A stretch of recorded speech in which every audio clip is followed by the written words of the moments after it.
Olá pessoal, tudo bem? Na aula de hoje nós vamos aprender a definição do que é um campo C conservativo. E também vamos ver por que é que esse campo é importante, por que a gente dá um nome a ele, o que é que ele traz de benefícios para a gente. Então se você quer aprender, fica comigo até o final dessa aula. Roda a vinheta. I never made it, but I know what it takes. I'm motivated by a mix of emotion. Got my statement. Eu sou o professor Adriano Medeiros e você está no canal Bote Fé na Matemática. Então já trouxe aqui, para vocês a definição, do que é um campo ser conservativo. Então a gente tem aqui um campo vetorial, e só relembrando, ele é um campo vetorial quando o domínio e o contradomínio forem a mesma dimensão, né? Ele vai ser conservativo, certo? Ou campo gradiente, se existe um campo escalar, ou seja, uma função que vai do Rn na reta, tal que o gradiente de φ é igual a f, tá bom? E aí por isso que ele recebe esse nome de campo gradiente, justamente pelo fato dele ser igual ao gradiente de uma outra função. Nesse caso, a função φ ela é chamada de potencial de f. E pela natureza, como f é o gradiente de φ, qualquer função que eu pego φ, se eu pegar a função φ, somar uma constante aqui, e fizer o gradiente dessa nova função é igual ao gradiente de φ. Então, qualquer outra função que eu pegar somando uma constante, também vai ser um potencial para f. Tá bom? Professor, e como é que a gente mostra, que f é um campo vetorial? Dado um campo, como é que a gente mostra? Bem, por enquanto, a gente só sabe mostrar dessa maneira, Dado aqui um campo, a gente tem que exibir uma função potencial. Então, nesse caso aqui, vamos apenas verificar. Como é que eu verifico que, de fato, esse campo é conservativo e dizendo que isso aqui é um potencial? Bem, a gente tem que mostrar essa igualdade aqui, que o gradiente de φ é igual a f. E como é que a gente mostra isso? Bem, nesse caso aqui, o meu campo ele é do R3. Então, se a gente lembrar aqui, a gente chamava assim, de P, E e R, representava assim. Então, mostrar aquela igualdade ali é a mesma coisa que a gente mostrar o seguinte, a derivada de φ com relação a x é igual a P, a derivada de φ com relação a y é igual a Q, e a derivada de φ com relação a z é igual a R. Então, a gente tem que verificar isso aqui, que é justamente, aqui são as coordenadas do vetor gradiente. Vamos só relembrar aqui, o gradiente de φ, quando eu estou em campo no R3, ele tem essas coordenadas, φx, φy e φz. Tá bom? Pronto, então simplesmente eu tenho que chegar aqui e derivar a minha função φ com relação a x. Então, derivando φ com relação a x, vai dar 2xy mais z, que é exatamente o que eu tenho aqui, seja igual ao p. Agora eu vou derivar φ com relação a y. Então, derivando φ com relação a y, eu vou ficar com o seguinte, x ao quadrado. Que é o que eu tenho aqui em Q, E deriva φ com relação a z. Então, derivando aqui φ com relação a z, aqui dá zero, Aqui vai sobrar só x, que é igual ao r que eu tenho aqui. Então, de fato, isso aqui é uma função potencial para f, e f é um campo conservativo. Aí você me diz assim, sim, professor, mas e se aqui você está dando a função φ, tem como a gente achar o potencial, dado só o campo vetorial, tem como a gente achar?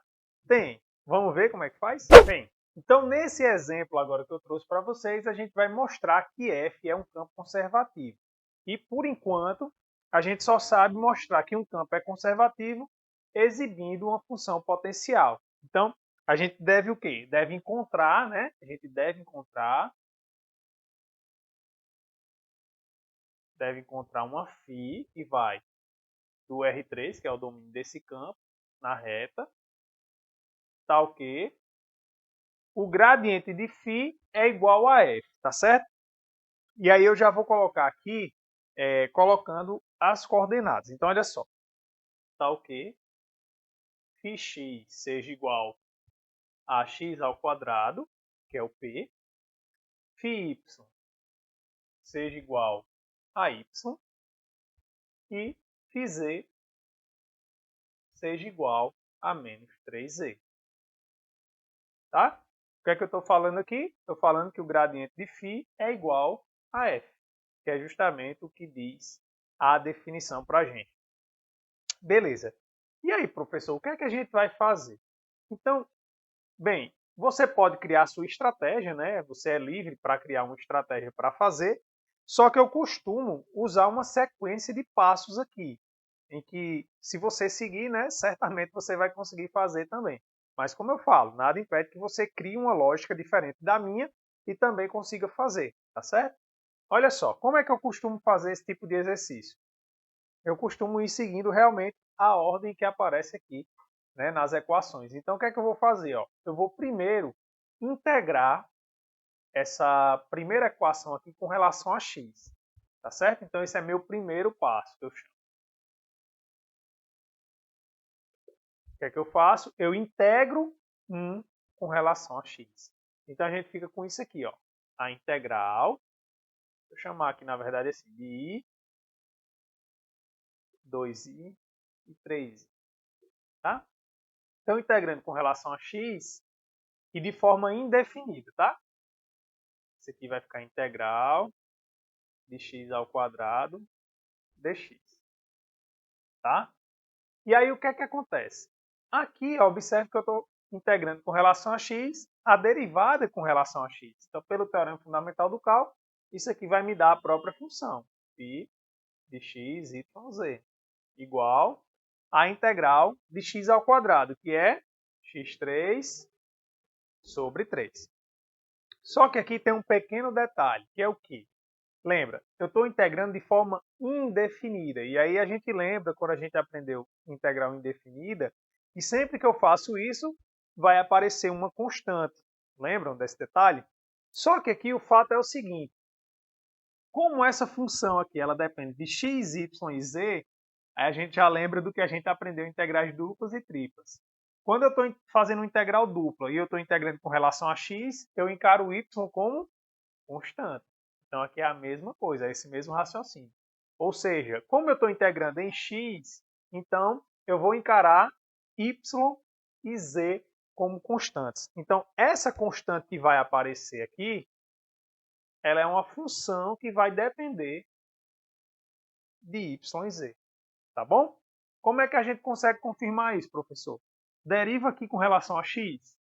Se eu derivar com relação a x, eu vou voltar a ter φx, eu vou voltar a ter x ao quadrado, e como isso aqui não depende de x, isso aqui dá zero. Tá bom? Então, de fato, isso aqui é a primitiva dessa função. Tá bom? E agora, professor? Agora, observe, isso aqui já é um passo inicial. Eu estou começando a encontrar φ. Φ já tem essa expressão preliminar. Então, eu vou partir dela agora. Então, o que é que eu vou fazer? Eu vou pegar essa expressão preliminar aqui e vou derivar com relação a y. Tá certo? É o que eu chamo de segundo passo. É derivar isso aqui com relação a y. Aí, olha só como é que a gente vai fazer. Então, φy é igual. Vamos derivar aqui. Derivando isso com relação a y, bem, aqui não depende de y, então é zero. Aqui é uma função que depende de y. Então, vai dar o quê? Vai dar a derivada parcial de f com relação a y. Não é? Só que agora eu vou e uso 2. Ó. Por outro lado, ó, usando 2, isso aqui é igual a quem? Φy é igual a y. Tá bom? Então, daqui, ó, eu vou só inverter aqui, eu fico que df dy é igual a y. Né, ó? Tá bom? Aí, o que é que eu faço agora? Eu integro de forma indefinida com relação a y. Então, eu venho aqui, ó, e integro isso aqui com relação a y, de ambos os lados. De novo, estou integrando com relação a y, a derivada com relação a y. Então, isso aqui dá quem? Dá a própria f de yz, igual integral de y com relação a y, y2 sobre 2. Aí aqui, novamente, a gente usa o mesmo detalhe que a gente fez aqui em cima. Só que agora, ó, a minha função ela só depende de y e z. Então, o que vai ser uma constante vai ser apenas uma função g que depende de z. Né? De novo, se eu derivar aqui com relação a y, eu vou obter, né, desse lado a derivada de f com relação a y, vou obter y, e a derivada de g de z, né, como não depende de y, é zero. Tá bom? Então, de fato, eu volto para a expressão de cima. Então, é só esse detalhe aqui, ó. Esse aqui é o ponto principal. Quando você faz a primeira integração, né, ó, com relação a x, a função que aparece como seria a constante, né, da integral indefinida, ela depende de y e z. Já quando você está aqui no segundo passo, como sua função só depende de y e z, né, como você está integrando com relação a y, a constante, né, que aparece aqui é uma função que depende de z. Tá bom? E agora, professor? Pronto. Aí agora eu vou jogar isso aqui na minha φ, ó. Φ eu já estou quase encontrando, ó. Então daí, ó, φ de x, y, z é quem? x3 sobre 3 mais y2 sobre 2 mais g de z. Então, se a gente determinar g de z aqui, a gente já encontrou a nossa φ. E aí, como é que a gente faz? A gente segue essa mesma ideia. Qual é o terceiro passo? O terceiro passo é justamente agora pegar φ e derivar com relação a z, e aí usar essa informação que a gente tem aqui, né? Então, vamos lá.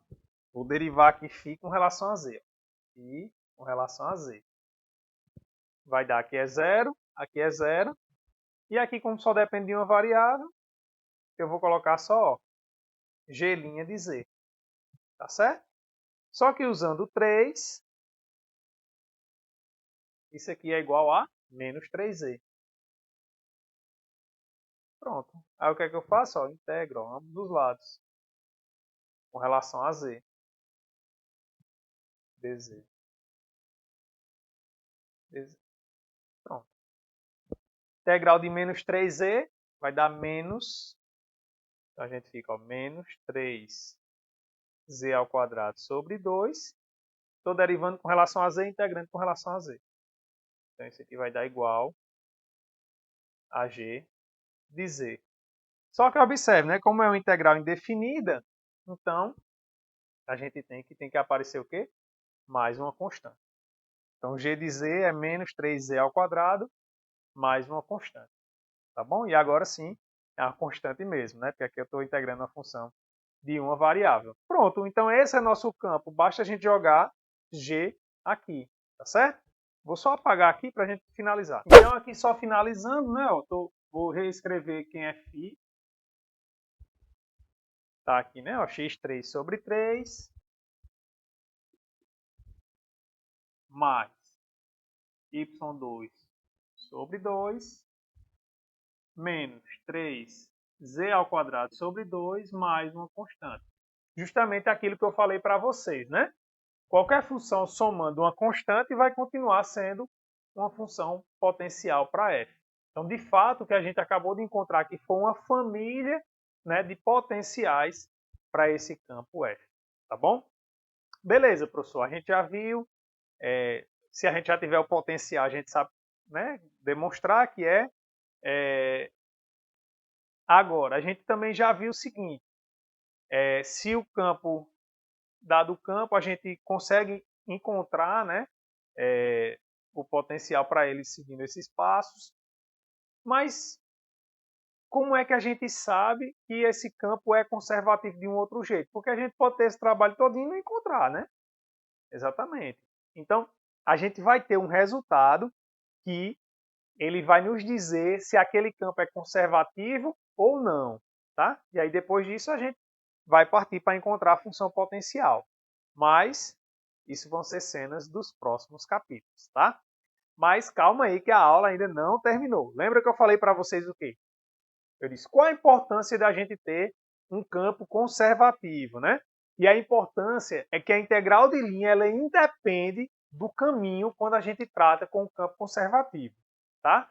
Então, se você está curioso para ver como é que a gente mostra isso, então você não pode deixar de assistir essa próxima aula aqui, que eu mostro para você exatamente quando a gente tem um campo conservativo, que a integral de linha independe. Então, Vou ficando por aqui. Qualquer dúvida você deixa aí nos comentários. Forte abraço, fiquem com Deus e até a próxima.